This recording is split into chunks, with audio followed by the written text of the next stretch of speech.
دل سے دل کی راہ بنی ہے، راہ مدینے جا سکتی ہے، دنیا مجھ سے الجھا مت کر، آہ مدینے جا سکتی ہے۔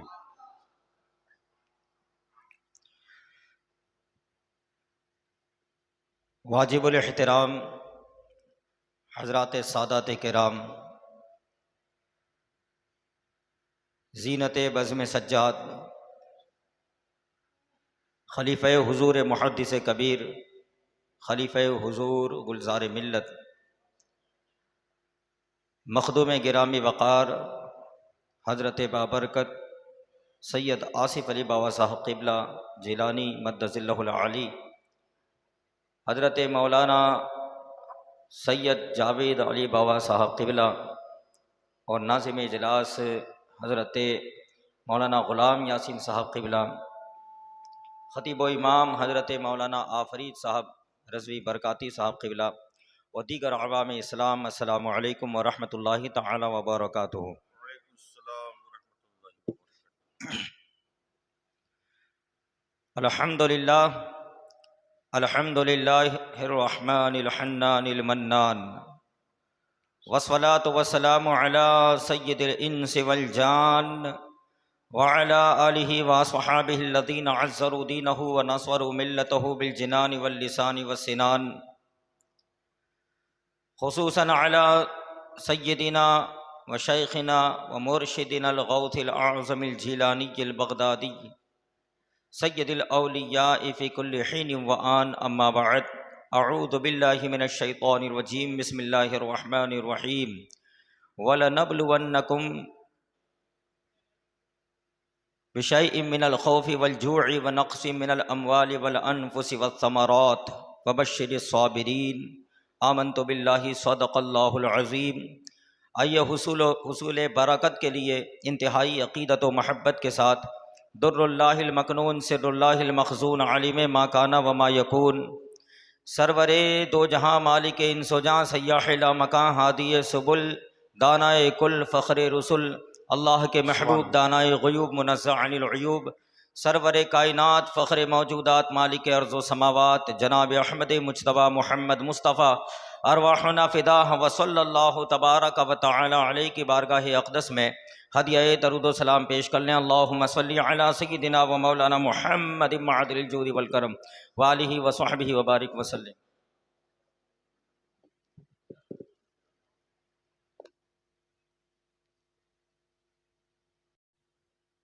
سیدنا و صلی مولانا اللہ علی محمد نبی معدل النبی الجود وآلہ والکرم وسلم، وآلہ و صلاۃ صحبہ وسلام وبارک علیک وسلم، یا رسول صلاۃ اللہ۔ و سلام علیک یا رسول اللہ صلی اللہ علیہ وسلم۔ سید سجاد کے صدقے میں ساجد رکھ ہمیں، سبحان اللہ، سبحان علم اللہ، حق دے باقر علم خدا کے واسطے، سبحان اللہ۔ اے اشرف زمانہ زمانہ مدد نما، درہائے بستہ راز کلید کرم کشا۔ برادران اہل سنت، جیسا کہ پرچے کے عنوان سے بالکل واضح ہے کہ آج کی یہ بابرکت محفل خصوصیت کے ساتھ سید العابدین، سبحان اللہ۔ امام المتقین،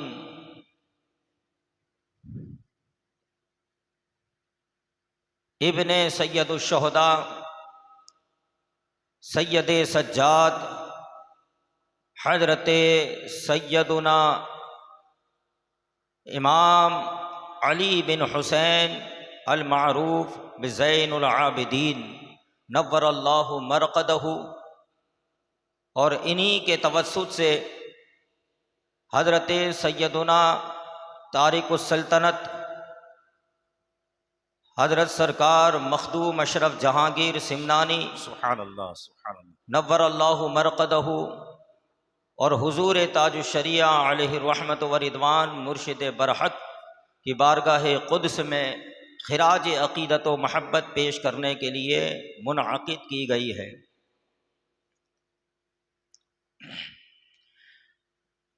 اولاً خصوصیت کے ساتھ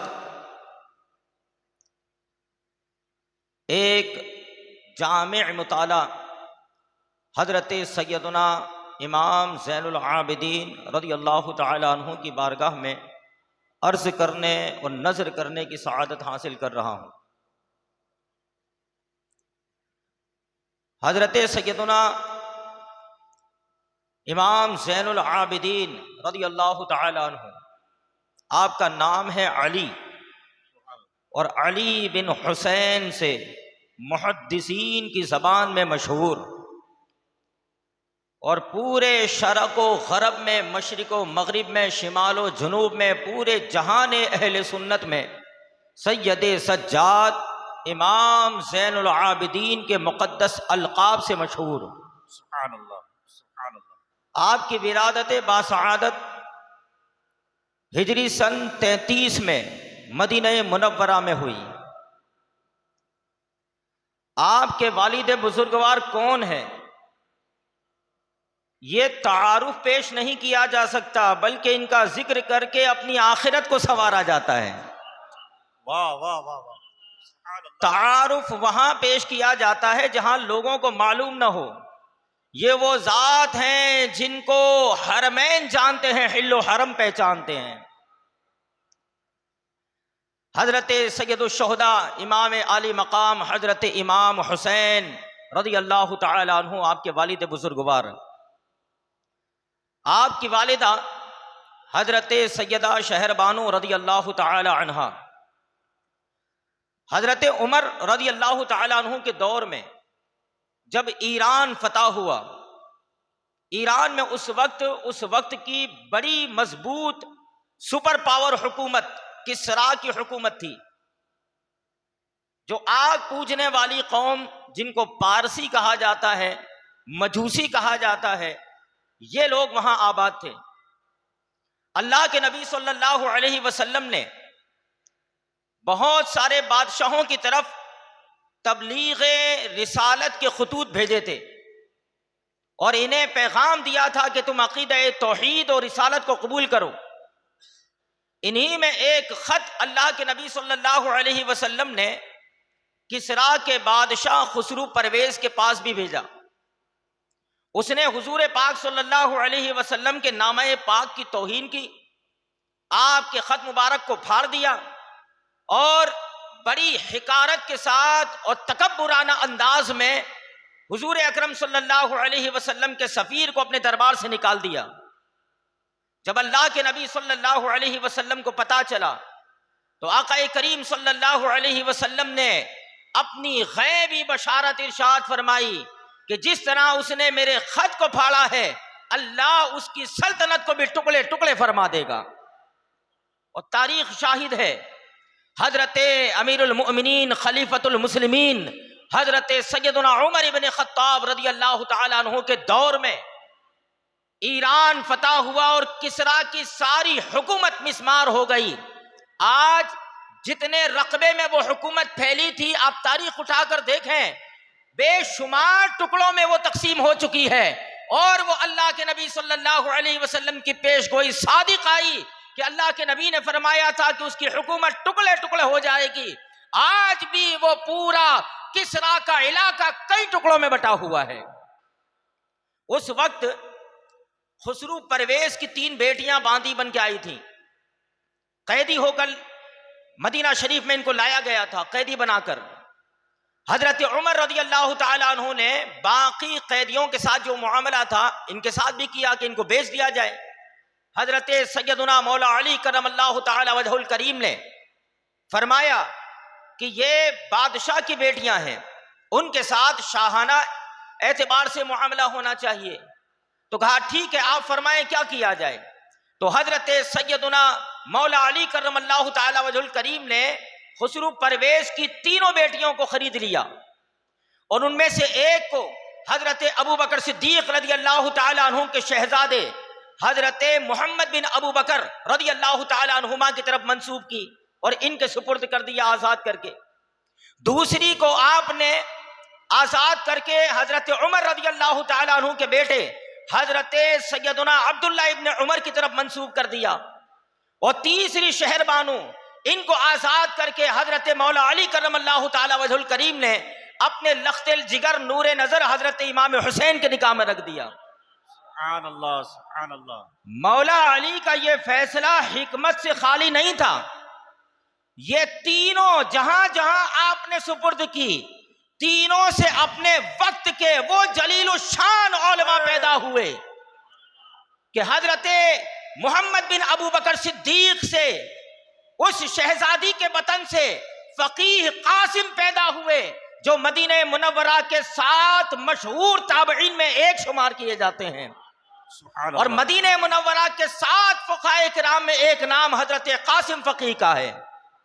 فقیہ عالم، تابعین میں ان کو بڑا مقام حاصل تھا۔ پورے دنیا تابعین کے اندر 7 تابعین کو علم کے اعتبار سے سرداری حاصل تھی، ان میں سے ایک حضرت قاسم فقیہ تھے۔ حضرت عبداللہ ابن عمر کے نکاح میں جو گئی تھی، ان سے حضرت سالم پیدا ہوئے۔ حضرت سالم کون ہیں؟ جو علم حدیث پڑھتے پڑھاتے ہیں، وہ جانتے ہیں کہ حضرت سالم بن عبداللہ بن عمر اس جلیل الشان عالم فقیہ محدث کا نام ہے کہ جن کی بارگاہ تک ہزاروں راویوں کے سلسلے پہنچا کرتے ہیں۔ واہ واہ واہ واہ سبحان اللہ۔ ان سے اتنے بڑے عالم، اور حضرت شہر بانو کے بطن سے امام عالی مقام رضی اللہ تعالی عنہ کے گھر کائنات کی وہ عبقری شخصیت جلوہ گر ہوئی، وہ عظیم الشان شخصیت جلوہ گر ہوئی کہ جو بیک وقت علم حدیث میں، علم تفسیر میں، علم قرآن میں، شریعت میں، طریقت میں،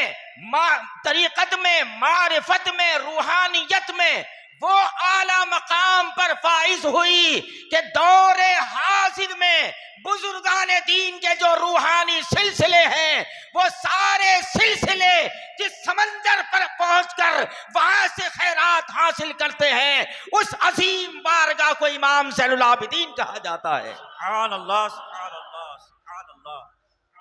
اور یہ وہ ہیں جن کی یہ عظمت، یہ شان، یہ رفعت اور یہ آپ کا وقار صرف دنیاوی نہیں ہے۔ سبحان اللہ۔ مفتی پیٹلاد خلیف حضور عقائد ملت کی آمد، نعرہ تکبیر، نعرہ رسالت، مسلک اعلیٰ حضرت، تعلیمات اعلیٰ حضرت، نعرہ حیدری۔ درود شریف پڑھیں، اللہم صلی علی صلی اللہ علیہ سیدنا و مولانا محمد معدن الجود والکرم والہ وصحبہ وبارک وسلم، صلاۃ و سلام علیک یا سیدی یا رسول اللہ صلی اللہ علیہ وسلم۔ کیسی روحانی ذات، کیسی ارفع و اعلی شخصیت حضرت سیدنا جابر بن عبداللہ صحابی رسول، میزبان رسول صلی اللہ علیہ وسلم رضی اللہ تعالی عنہ۔ آپ فرماتے ہیں کہ ایک مرتبہ ہم بیٹھے تھے کہ حضرت سجاد، حضرت امام زین العابدین تشریف لائے۔ ان کو دیکھ کر حضرت سیدنا جابر ابن عبداللہ فرماتے ہیں کہ ہم ایک مرتبہ اللہ کے نبی صلی اللہ علیہ وسلم کے دربار میں حاضر تھے کہ حضرت امام حسین رضی اللہ تعالیٰ عنہ بارگاہ رسالت میں حاضر ہوئے۔ اللہ کے نبی صلی اللہ علیہ وسلم نے ان کو سینے سے لگایا اور ان کو بوسہ دیا، اور بوسہ دینے کے بعد فرمایا کہ کل قیامت میں عرش کو اٹھانے والے جو فرشتے ہیں ان میں سے ایک ندا کرے گا کہ سید العابدین کہاں ہیں، وہ تشریف لائیں۔ آقا کریم صلی اللہ علیہ وسلم فرماتے ہیں میرے اس بیٹے کی پشت سے ایک فرزند ہوگا جس کا نام علی ہوگا، یہ وہی ہوگا جس کو عرش کے اٹھانے والے فرشتے سید العابدین کہہ کے میدان محشر میں خطاب دیا کریں گے۔ سبحان اللہ۔ نعرہ تکبیر، نعرہ رسالت، عظمت سید العابدین، عظمت مخدوم پاک، بستی بستی قریہ قریہ، نعرہ حیدری۔ یہ ہیں حضرت امام زین العابدین رضی اللہ تعالیٰ عنہ کہ آقا کریم صلی اللہ علیہ وسلم نے ان کی بشارت عطا فرمائی، سبحان اللہ، کہ میدان محشر میں ان کا لقب سید العابدین، اور اس خاکدان عالم میں ان کا لقب زین العابدین۔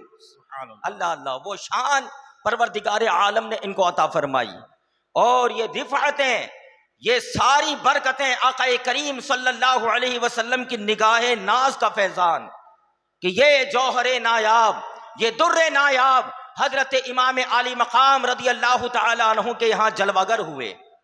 آپ کی والدہ حضرت شہر بانو، ان کو لے کر عبد الملک بن مروان، جو مروان ابن حکم کا بیٹا، بنو امیہ کا ایک سردار، ایک مرتبہ حضرت امام زین العابدین کو طنز کرتے ہوئے کہتا ہے کہ تمہاری والدہ شہر بانو یہ قریشیہ نہیں ہے بلکہ وہ تو عجمیہ ہے، اور میں باپ کے اعتبار سے بھی اور ماں کے اعتبار سے، دونوں اعتبار سے قریشی ہوں، اور آپ صرف باپ کے اعتبار سے قریشی ہیں کہ آپ کے باپ حضرت امام حسین یہ قریشی بنو ہاشم سے ہیں، مگر آپ کی والدہ یہ تو عجم کی ہیں، وہ قریشیہ نہیں ہے۔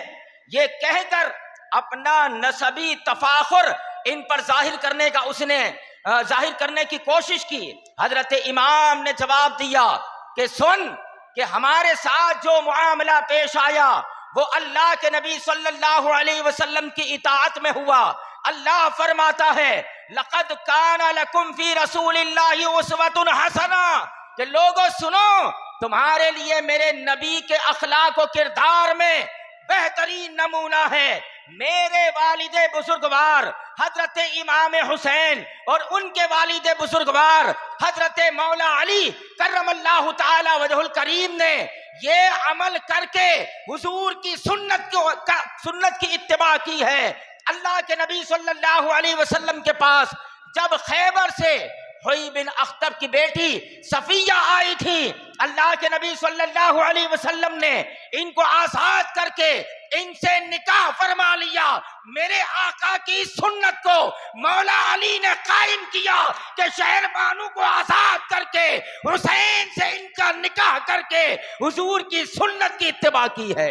اللہ اللہ اللہ اللہ، یہ جواب آپ کا ہمیں بڑا سبق دیتا ہے، سبحان اللہ، بڑا سبق دیتا ہے واہ واہ واہ، کہ نسبت میں اتباع رسول کو دیکھا جائے گا، پیروی سرکار کو دیکھا جائے گا۔ عبد الملک بن مروان نے اپنی خاندانی دھونس زمانے کی بات کی تھی، اور جواب میں حضرت سجاد نے جو جواب پیش کیا ہے وہاں خاندانی تفاخر کی بات نہیں کی، سنت نبوی پر عمل کی بات کی ہے۔ سبحان اللہ سبحان اللہ، یہ کردار ہوتا ہے بڑوں کا، یہ شان ہوتی ہے بڑوں کی۔ واہ واہ واہ، یہ حضرت سید سجاد، آپ کا یہ جواب سن کر عبد الملک بن مروان خاموش ہو گیا، اور حضرت سید سجاد رضی اللہ تعالی عنہ کی علمی شان حضرت محمد بن مسلم بن شہاب زہری، جو امام زہری سے مشہور، اور ابن شہاب زہری یہ وہ نام ہے کہ بخاری مسلم حدیث کی معتبر کتابوں میں جگہ جگہ راویوں میں یہ نام ملے گا، ابن شہاب زہری۔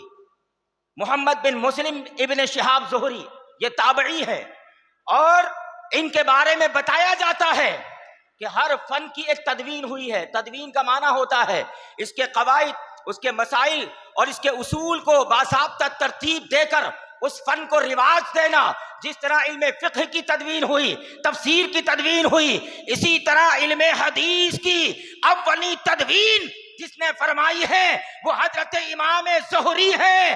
اور امام زہری کون ہے؟ حضرت امام زین العابدین کے جلیل القدر شاگرد ہیں۔ جب ان کا شاگرد علم حدیث میں تدوین کرنے والا علم حدیث میں امام ہو تو اب ذرا سوچو ان کے استاد حضرت امام زین العابدین کی شان کا عالم کیا ہوگا۔ سبحان اللہ سبحان اللہ، واہ واہ، آپ سے آپ کثیر الروایہ اصحاب میں سے تھے، مگر کتابوں میں آپ سے روایت کم ملتی ہے۔ اس کی بھی ایک وجہ ہے، طبقات ابن سعد میں حضرت امام زین العابدین کے بارے میں یہ کلمات موجود ہیں، کان علی ابن الحسین ثقۃ کثیر الحدیث معمولاً عالیاً رفیعاً ورعاً، یہ کلمات موجود ہے طبقات ابن سعد میں۔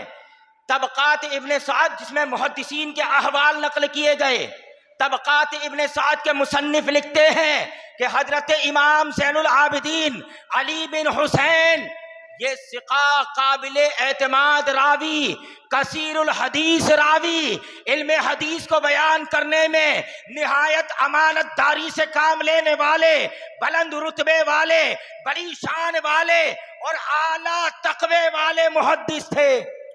یہ امام زین العابدین کی شان۔ لیکن ان سے قلت روایت کا سبب یہ بیان کیا گیا کہ مروانی دور میں بڑی سختیاں عائد کی گئی تھی، لوگ مارے خوف کے ان کے پاس روایت لینے کے لیے نہیں آتے تھے، یہ صورتحال تھی۔ اس وجہ سے آپ تھے تو کثیر الحدیث، مگر ان سے روایت کرنے والے چند افراد ہیں، جن میں حضرت ابن شہاب زہری بھی ہے، ابو الزناد بھی ہے، اور بڑے جلیل القدر محدثین میں شمار ہونے والے آفتاب و مہتاب دریائے سجاد سے فیض حاصل کرتے ہیں، جن میں حضرت امام محمد باقر بھی ہیں اور حضرت امام زید شہید مظلوم بھی ہیں۔ علم حدیث میں، علم فقہ میں آپ کو بڑا مقام حاصل تھا، اور علم فقہ میں امام زہری کہتے ہیں کہ ایک مرتبہ ہم روزوں کی قسموں کے بارے میں بحث کر رہے تھے، آخر کار ہم نے نتیجہ یہ نکالا کہ وجوب جس روزے میں ہے وہ صرف ایک ہے۔ حضرت سجاد نے جب ہماری گفتگو سنی تو پوچھا کہ تم کس مسئلے میں کلام کرتے ہو؟ ہم نے بتایا کہ یہ بحث تھی۔ حضرت امام زین العابدین نے فرمایا روزے کی یہی ایک قسم نہیں، روزے کی 40 قسمیں ہیں، اور تمام اقسام کو تفصیل کے ساتھ بیان فرمایا۔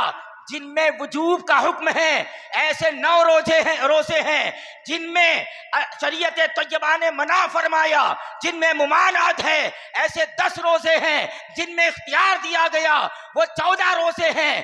ایک اذن کا روزہ ہوتا ہے، ایک تعدیب کا روزہ ہوتا ہے، ایک استباحت کا روزہ ہوتا ہے، اور مریض و مسافر کے روزے 4 طرح کے ہوتے ہیں۔ سب کو ملاؤ تو روزے کی 40 اقسام ہوتی ہے۔ آپ کے اس مدبرانہ فقیہانہ جواب کو سن کر امام زہری کہتے ہیں ما رأیت افقہ منہ، کہ میں نے اپنی آنکھ سے امام زین العابدین سے بڑا کوئی عالم نہیں دیکھا۔ سبحان اللہ۔ یہ آپ کی شان تھی امام زین العابدین کی۔ فرماتے ہیں ما رأیت افقہ منہ، ان سے بڑا فقیہ میں نے نہیں دیکھا۔ حضرت امام زین العابدین رضی اللہ تعالی عنہ آپ کے تقوی و طہارت اور آپ کی مقبولیت کا عالم۔ مقبولیت جانتے ہیں؟ اللہ تعالیٰ جس سے محبت فرماتا ہے تو لوگوں کے دل میں اس کی محبت کو ڈال دیتا ہے۔ ایک مرتبہ ہشام بن عبد الملک بن مروان، یہ عبد الملک بن مروان کا بیٹا ہشام بن عبد الملک، یہ حرمین شریفین آیا تھا، مکہ مکرمہ میں تھا، اور مسجد حرام میں آیا۔ طواف کرتے کرتے ہشام بن عبد الملک مروانی دور کا بڑا حاکم اور مروانی دور کا بڑا بادشاہ ہشام بن عبد الملک بن مروان، یہ سب کا لیڈر، بڑے بڑے وزراء اس کے ساتھ، سپاہی اس کے پاس، لشکر اس کے پاس، بڑے بڑے قداور لوگ اس کے سامنے ہاتھ باندھ کے کھڑے رہے، مگر جب وہ طواف کرتے کرتے حجر اسود کے پاس آیا، حجر اسود کو بوسہ دینا چاہا، وہ بوسہ نہیں دے پایا، بھیڑ بھاڑ کی وجہ سے اسے موقع نہ ملا، وہ ہر چند کوشش کرتا رہا مگر حجر اسود کو بوسہ نہیں دے پایا، حجر اسود کے قریب بھی نہ جا پایا، بالآخر تھک کے پیچھے ہو گیا۔ اس کے لیے ایک کرسی لگائی گئی، اس پر بیٹھ کر سارا منظر دیکھنے لگا۔ اتنے میں کیا منظر پیش آتا ہے کہ ایک ایسا وجیہ الشان، ایک ایسا خوبصورت چہرہ کہ جس چہرے کو دیکھ کر مولا علی کے حسن و جمال کی یاد آ جائے، جس چہرے کو دیکھ کر امام حسین کے حسن و جمال کے جلوے نظر آ جائے، جس چہرے پر شان نبوت اور دربار نبوت کا فیضان برستا نظر آئے، وہ یادگار مولا علی، وہ ابن سید الشہداء امام زین العابدین جب حرم پاک میں داخل ہوتے ہیں، بڑا مجمع ہے، مؤرخ کہتا ہے جیسے آپ آئے لوگوں نے ادب سے راستہ خالی کر دیا، ساری پبلک ایک طرف راستہ خالی کر دیا، امام بڑی شان کے ساتھ حجر اسود کے پاس آتے ہیں، بوسہ دیتے ہیں، طواف میں مصروف ہو جاتے ہیں۔ یہ شان دیکھی تو ایک شخص ہشام بن عبد الملک کے پاس کھڑا تھا، وہ آپ کو نہیں پہچانتا تھا۔ اس نے ہشام بن عبد الملک سے پوچھا کہ سلطان یہ کون ہے؟ تو ہشام بن عبد الملک نے جان بوجھ کر یہ جواب دیا، میں نہیں جانتا یہ کون ہے، میں نہیں جانتا کہ یہ کون ہے۔ تو وہاں ایک شاعر فرزدق موجود تھا، اس نے کہا یہ نہیں بتاتے، میں بتاتا ہوں یہ کون ہے۔ اس نے ایک بڑا قصیدہ لکھا تھا جس کی شروعات یہ تھی کہ ھذا الذی تعرف البطحاء وطأتہ، یہ وہ عظیم الشان بزرگ ہیں کہ جن کے چلنے کو بھی مکہ کی وادیاں پہچانتی ہے۔ پھر فرماتے ہیں، پھر کہتے ہیں کہ یہ وہ ہیں ھذا الذی یعرف البیت والحل والحرم، یہ وہ ہیں جنہیں خانہ کعبہ بھی پہچانتا ہے، جنہیں ہل بھی جانتا ہے، جنہیں حرم بھی جانتا ہے، بلکہ یہ وہ ہیں جس کو ساری کائنات جانتی ہے۔ بڑا طویل قصیدہ لکھا تھا، بڑا طویل قصیدہ لکھا، اور اس میں امام کی شان میں بڑے تعریفی کلمات اس نے کہے، جس کا پہلا شعر یہ تھا ھذا الذی تعرف البطحاء وطأتہ، اے ہشام تو اگر نہ جاننے کا عذر پیش کرتا ہے تو تیری جہالت تجھے مبارک، یہ وہ ہیں جن کو خانہ کعبہ کی وادیاں بھی پہچانا کرتی ہے، جس کو مکہ مکرمہ کی سرزمین بھی پہچانتی ہے، جسے ہل بھی جانے، جسے حرم بھی جانے، جسے کائنات پہچانے، اس ذات کو امام سجاد حضرت امام زین العابدین کہا جاتا ہے۔ سبحان اللہ۔ جب یہ تعریفی اس نے اشعار پڑھے، ہشام کو برا لگا، اس نے فرزدق کو مکہ اور مدینہ کے درمیان ایک جگہ میں قید کر دیا۔ حضرت سید سجاد کو پتا چلا کہ میری تعریف کرنے کی وجہ سے اس کے ساتھ یہ سلوک ہوا، تو یہ تو کریم ابن کریم اور کریموں کے گھر والے، آپ کو فرزدق پر رحم آیا، آپ نے 12,000 درہم بطور انعام فرزدق کے پاس بھیج دیے۔ یہ فرزدق بھی عاشق تھا، اس نے کہا حضور میں نے یہ قصیدہ پیسہ کمانے کے لیے نہیں، آخرت کو کمانے کے لیے کہا ہے۔ نعرہ تکبیر، نعرہ رسالت، مسلک اعلی حضرت، نعرہ حیدری۔ ماشاءاللہ۔ تو فرزدق نے واپس کیا، مگر کریم جب دے دیتے ہیں تو واپس نہیں لیتے۔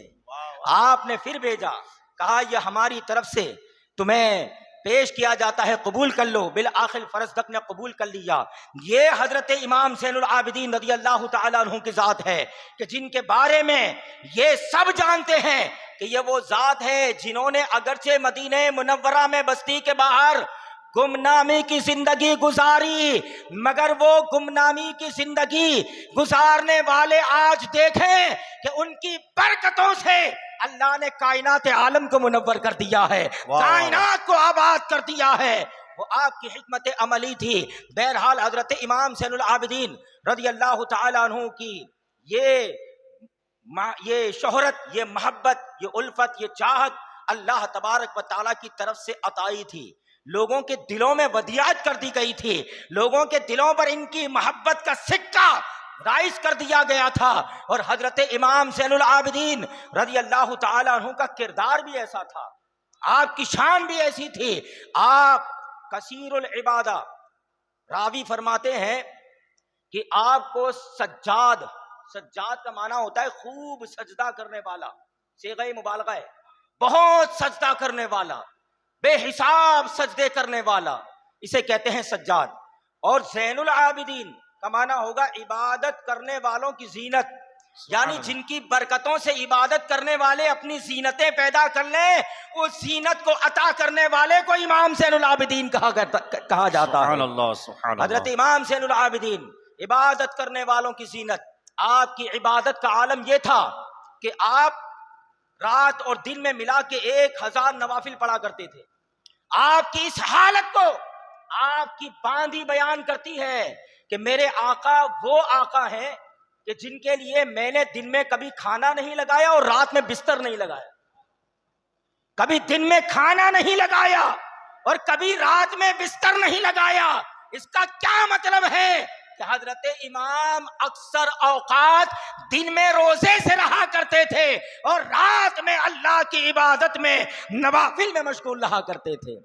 یہ حضرت امام کی شان ہے، کثیر العبادہ، پروردگار عالم کی بارگاہ کے نہایت ہی صابر، نہایت ہی شاکر، اور پروردگار عالم کی بارگاہ میں نہایت ہی عاجزی کے ساتھ بے ریا، بے سمعہ، خالصا لوجہ اللہ، اللہ تعالیٰ کی سچی عبادت کرنے والے بندے، بلکہ یوں کہہ لیں کہ مخلصین فی العبادہ، جو بندے ہیں جو عبادت میں اخلاص کرتے ہیں، حضرت امام ان مخلصین کے بھی سردار ہیں۔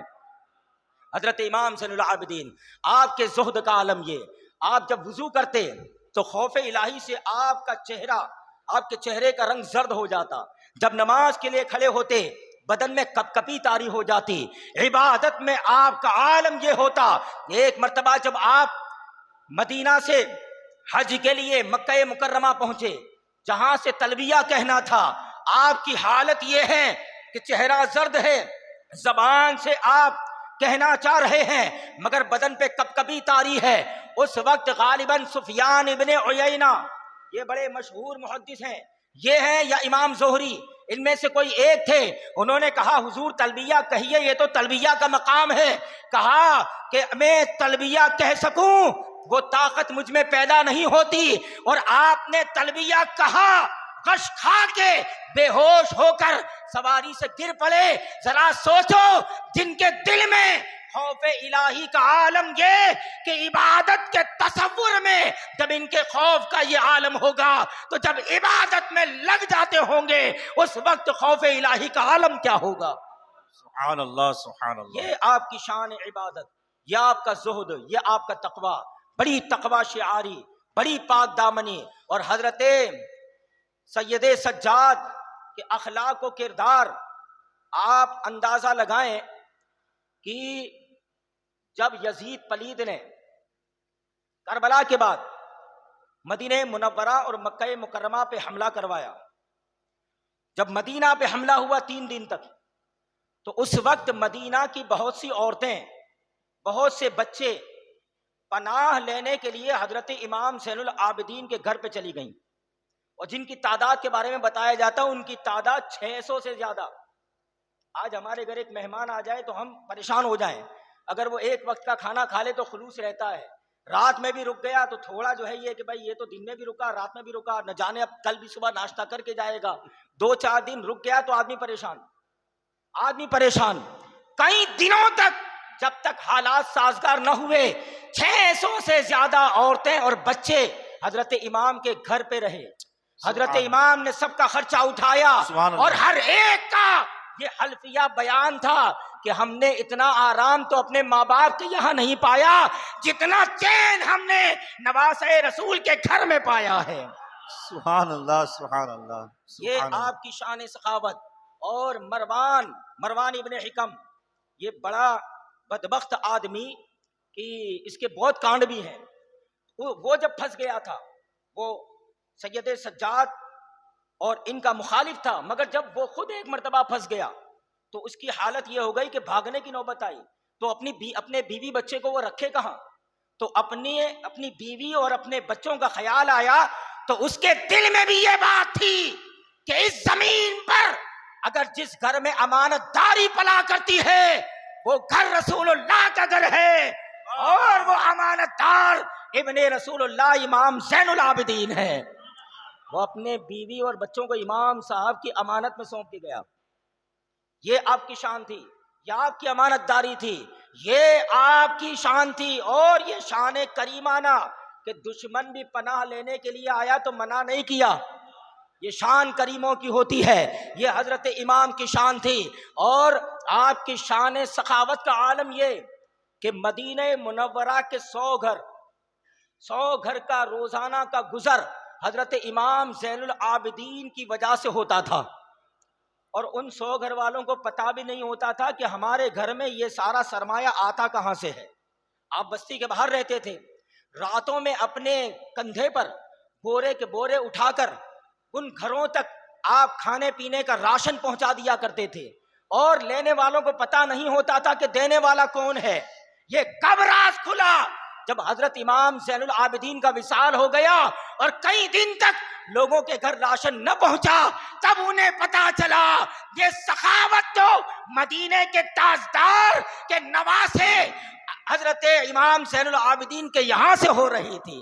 سبحان اللہ، یہ حضرت امام زین العابدین کا دربار، رسول پاک صلی اللہ تعالی علیہ وسلم کے وہ نواسے، وہ لخت جگر، شان سخا کا عالم یہ، اور کئی سالوں تک سو گھر کا گزر بسر آپ سے ہوتا رہا، اور آپ خود سامان اٹھاتے تھے۔ جب آپ کا وصال ہوا، آپ کے کندھے پہ نشانات تھے۔ لوگوں نے پوچھا یہ نشان کیسے ہیں؟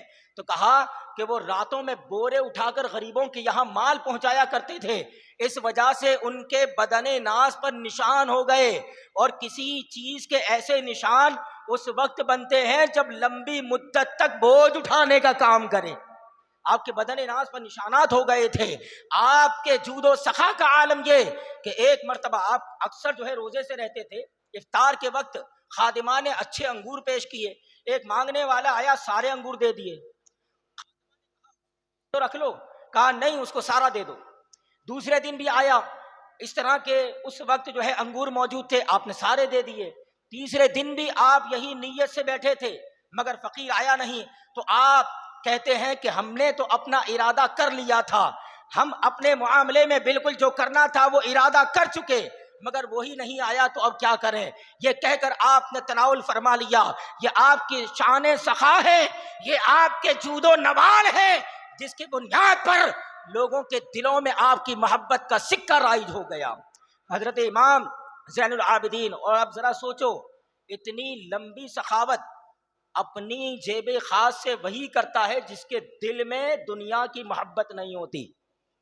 ایک مرتبہ ایک شخص آیا، ایک فقیر آیا، اور اس نے ندا دی اور کہنے لگا این الزاہدون فی الدنیا، کہاں ہیں وہ لوگ جو دنیا میں زہد سے رہتے ہیں، جو تارک الدنیا ہے، اور والراغبون فی الآخرہ، آخرت میں رغبت کرنے والے، آخرت کی طرف رغبت کرنے والے لوگ کہاں ہیں؟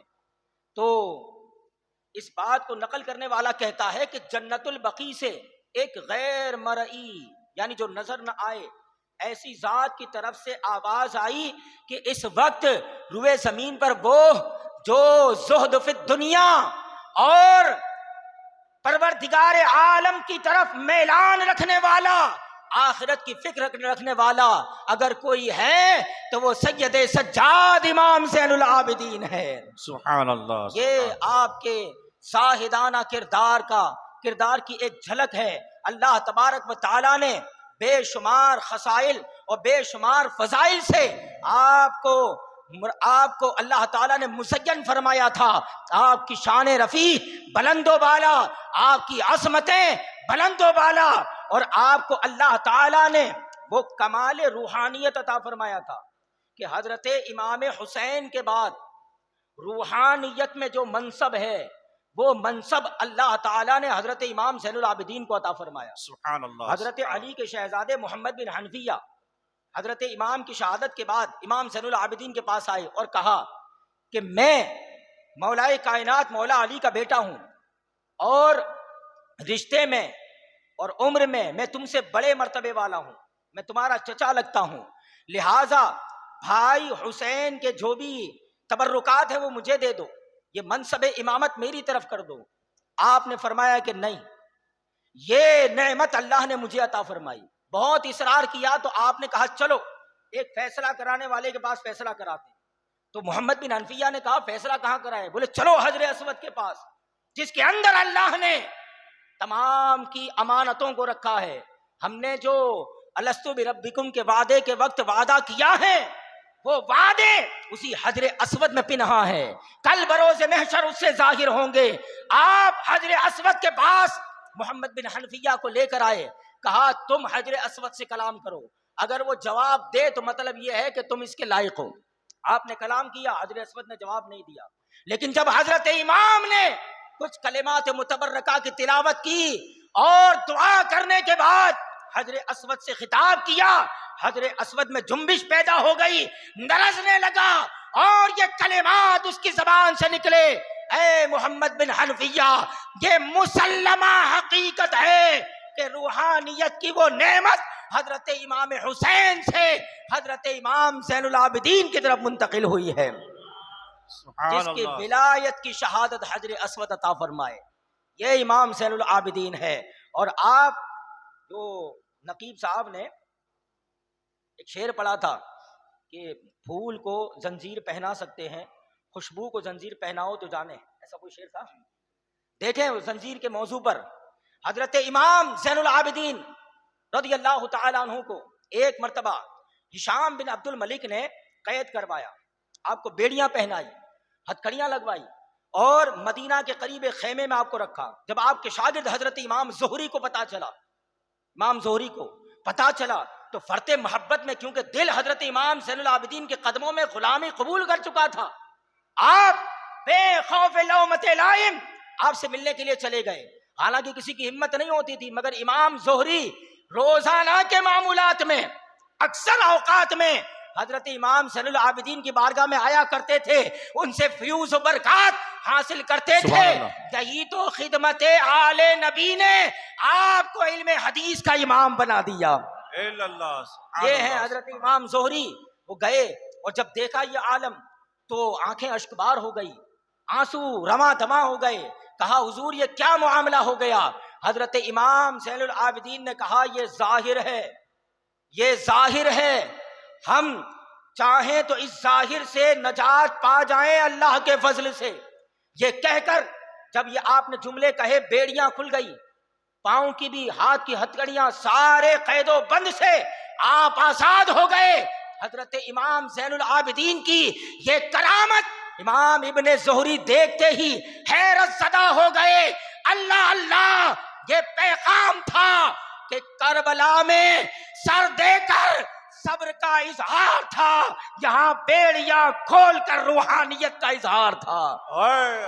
سبحان اللہ۔ اور حضرت امام زین العابدین سپاہیوں کے درمیان سے غائب ہو گئے اور ہشام بن عبد الملک کے پاس پہنچے اور فرمایا کہ دیکھ میں تیرے سامنے موجود ہوں، بات کر۔ وہ کہہ رہا ہے کہ تم ٹھہرو، کہا نہیں میں ٹھہروں گا نہیں، تم بات کرو۔ ہشام بن عبد الملک ابھی کسی بات میں ہی تھا، حضرت امام وہاں سے غائب ہو گئے۔ آپ کی اس کرامت کی دہشت ہشام بن عبد الملک کے دل پر ایسے ہوئی کہ آئندہ کبھی بھی حضرت امام پر ہاتھ ڈالنے کی کوشش نے کی۔ یہ نواسہ رسول کی کرامت، یہ ان کی شان ولایت کا اظہار تھا، تاکہ کوئی یہ نہ سمجھے کہ نبی کے گھر والے بے بس تھے معاذ اللہ، لاچار تھے معاذ اللہ، نہیں، وہ وعدہ رسول کی تکمیل مقصود تھی، وہ صبر و استقامت کا اظہار مقصود تھا، وہ اللہ کی راہ میں پسندیدہ چیز کو قربان کرنے کا موقع تھا۔ جب یہ موقع آیا سب کچھ قربان کر دیا، اور جب دنیا پر اپنی روحانیت کا اظہار مقصود ہوا تو اس کرامت کے ذریعے بتا دیا کہ آل نبی کو اللہ نے بے بس نہیں بنایا ہے۔ واہ واہ واہ، یہ شان ہے حضرت امام زین العابدین رضی اللہ تعالیٰ عنہ کی۔ اللہ تعالیٰ بے شمار رحمتیں آپ کی مرقد پاک پر نازل فرمائے، اور ان کی برکت سے اللہ ہمارے ماں باپ کی، ہماری نسلوں کی بخشش فرمائے، اور ان کے قدموں میں، ان کے غلاموں میں قیامت میں ہمارا حشر فرمائے۔ یہ ہے حضرت امام زین العابدین۔ ایک مختصر سا جو ہے میں نے غلامانہ ہدیہ آپ کی بارگاہ میں نظر کیا۔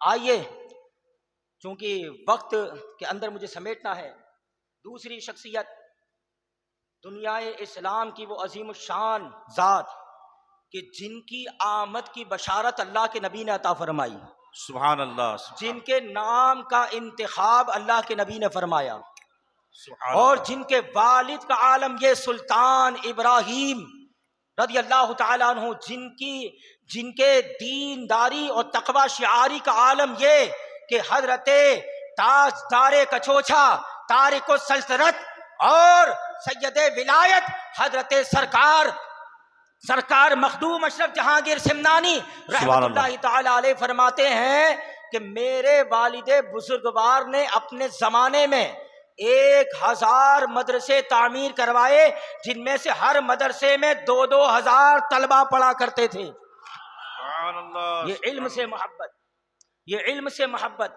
یہ بزرگوں کی شان ہے۔ 1000 مدارس، اور فرماتے ہیں تقریباً 1 یا 2,000 صاحب فتویٰ علماء آپ کی سلطنت میں رہا کرتے تھے، جو لوگوں کے پوچھے گئے مسائل اور ان کے شرعی جتنے بھی مسائل ہوتے تھے ان کا حل فرمایا کرتے تھے۔ آپ کثیر العبادت اور پروردگار عالم کی بارگاہ میں نہایت ہی خشوع اور خضوع رکھنے والے بندے، اور آپ کی والدہ حضرت خدیجہ کی شان تو یہ ہے کہ علماء فرماتے ہیں کہ ان کی شان عبادت کا عالم یہ کہ نماز پنجگانہ کی پابندی تو بڑی مضبوطی سے ہوتی تھی، آپ نے ممکنہ احوال میں کبھی نماز تہجد کو بھی قضا نہیں کیا ہے۔ سبحان اللہ، یہ آپ کی والدہ ہیں حضرت تارک السلطنت حضرت سیدنا مخدوم اشرف جہانگیر سمنانی رحمت اللہ تعالی علیہ۔ آپ کی ولادت با سعادت ایک قول کے مطابق 708 ہجری، اور ایک قول کے مطابق 712، اور ایک قول کے مطابق 688، مختلف اقوال ہیں ہجری۔ اور آپ نے عمر شریف تقریباً کم و بیش 100 سال یا 120 سال پائی، اور 808 یا 807 ہجری میں یا 805 ہجری میں آپ کا وصال ہوا۔ 100 سال سے زائد آپ نے عمر شریف پائی، اور آپ کے کمالات کا عالم یہ تھا کہ جب آپ کی عمر 6 سال کی تھی تو 7 قرأت میں آپ نے قرآن مجید کو حفظ کر لیا تھا۔ آج 7 قرأت سبعہ پڑھنے کے لیے بندے کو کئی سالوں تک مدرسے کی روٹیاں کھا کر اساتذہ کے سامنے زانوے تلمس طے کرنا پڑتا ہے، بڑی محنتیں کرتی ہے، کئی سال بیت جاتے ہیں، تب جا کے قرأت سبعہ میں وہ کچھ پاتا ہے۔ اور یہ 6 سال کی عمر میں 7 قرأت میں قرآن مقدس کو آپ نے حفظ کر لیا۔ 14 سال کی عمر میں علوم اسلامیہ میں آپ نے فراغت حاصل کی، اور درجہ فضیلت و کمال کی آپ نے سندیں حاصل کی۔ آپ کی عمر شریف میں 723 سال میں آپ سلطنت میں تخت و تاج کے وارث ہوئے، اور آپ نے سلطنت کے تخت کو قبول کیا۔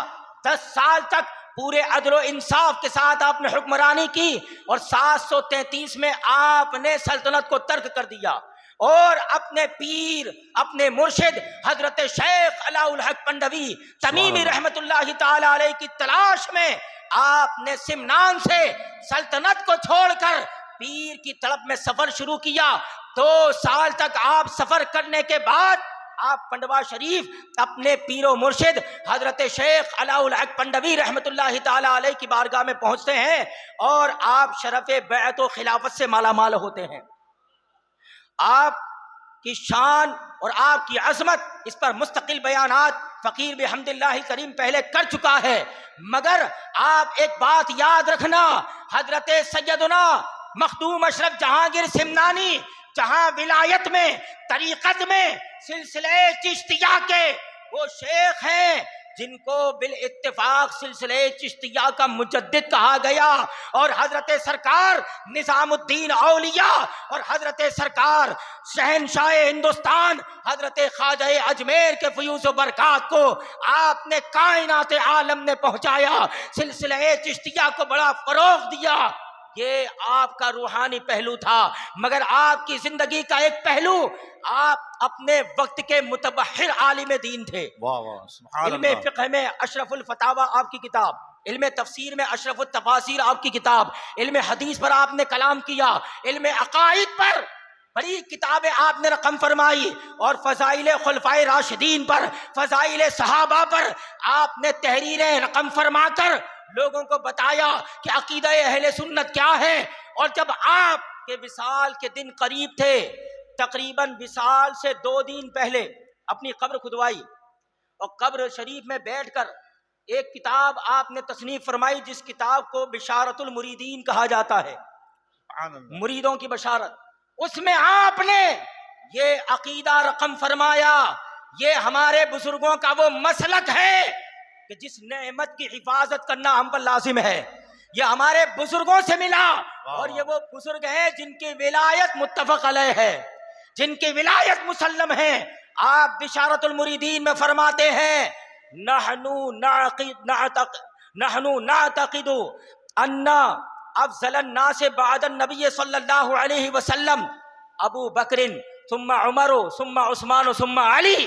آپ کہتے ہیں کہ ہم یہ عقیدہ رکھتے ہیں کہ حضور اکرم صلی اللہ علیہ وسلم کے بعد آپ کی امت میں سب سے افضل حضرت ابو بکر صدیق ہیں، پھر حضرت عمر ہیں، پھر حضرت عثمان ہیں، پھر مولا علی ہیں.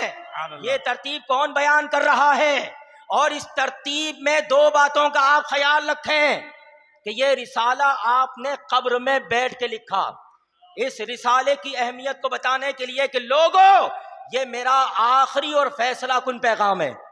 اس کو جب جو تھامے رہے گا انشاءاللہ تبارک و تعالی وہ کبھی گمراہ نہ ہوگا. اور دوسری بات یہ کہ آپ کے کلمات یہ ہیں نعتقد، ہم عقیدہ رکھتے ہیں، یعنی اس سے پتا چلا افضلیت ابو بکر صدیق کا مسئلہ، ان کے بعد حضرت عمر، ان کے بعد حضرت عثمان اور ان کے بعد حضرت مولا علی، یہ مسئلہ فروعی مسئلہ نہیں، عقیدے کا مسئلہ ہے. سبحان اللہ. میں نہیں کہتا وقت کا تاجدار تارک السلطنت سلسلے چشتیہ کے عظیم شیخ اور سلسلے چشتیہ کے مجدد حضرت مخدوم اشرف جہانگیر سمنانی کہتے ہیں ہم یہ عقیدہ رکھتے ہیں. سبحان اللہ سبحان اللہ. ہم یہ عقیدہ، اور یہ بات قبر میں بیٹھ کے کہی جا رہی ہے. اللہ اللہ، یہ ہمارے بزرگوں کا عطا کردہ مسلک ہے کہ جس مسلک کی ترویج و اشاعت اولیاء اللہ نے فرمائی ہے، سلسلہ چشتیہ کے بزرگوں نے، سلسلہ قادریہ کے بزرگوں نے، جن کی ولایت مسلم، اور آج بھی پوری دنیا میں گھوم لیں مزارات اولیاء کے نام سے جو مقامات مشہور ہیں وہ بحمد اللہ الکریم ہم اہل سنت کے ان بزرگوں ہی کے مزارات ہیں. سبحان اللہ سبحان اور آپ خود ایک جگہ فرماتے ہیں کہ اللہ نے جو ہم پر بڑے بڑے احسان فرمائے، ان میں ایک بڑا احسان یہ ہے کہ ہمیں مذہب اہل سنت عطا فرمایا. واہ واہ واہ. یہ ہمارے بزرگوں کا انتخاب ہے، یہ ان کے جو ہے فرمودات اور ملفوظات شریفہ ہے. اللہ تعالی ہمیں اور آپ کو ہمارے ان بزرگوں کے مسلک مہذب پر سختی کے ساتھ قائم رہ کر اور اس کا دفاع کرنے کی ہمیں توفیق عطا فرمائے. اور اسی سلسلے میں ایک ذات حضرت استاذ الہند علی الاطلاق سرکار سید شاہ وجیہ الدین علوی گجراتی رحمت اللہ تعالی علیہ کا نام پاک. سبحان اللہ. ایک بات ان کے تعلق سے عرض کر دوں، اور یہ میرے بزرگوں کی شان بیان کرنا ہی میں اپنے پیر و مرشد کی بارگاہ میں اپنا خراج عقیدت سمجھتا ہوں.